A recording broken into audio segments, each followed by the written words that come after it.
વલસાડ જિલ્લાની ઉમરગામ તાલુકા પંચાયતમાં ભાજપની સત્તા હોવા છતાં વિકાસના કામોમાં ભારે ઉદાસીનતા અને લાલિયાવાડી જોવા મળી રહી છે। વર્ષ 2021-22 અને 15માં નાણાં પંચના લાખો રૂપિયાના કામો હજુ પણ પેન્ડિંગ છે, જેના કારણે આ ગ્રાન્ટ સરકારી તિજોરીમાં પરત જવાનો ભય ઊભો થયો છે।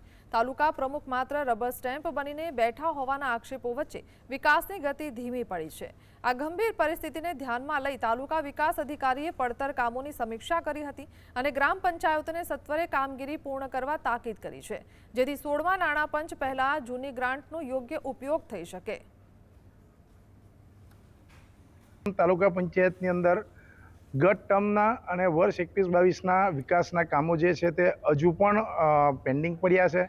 હવે 15મા નાણાં પંચની જે ગ્રાન્ટ છે એ છે તે કદાચ વન વપરાયેલી હોવાના કારણે લેપ્સ થઈ શકે છે અથવા સરકારની તિજોરીમાં પાછું જઈ શકે છે અને ક્યાંક વિકાસની વાતો થાય છે, પરંતુ વિકાસ જે છે એ અધૂરો છે।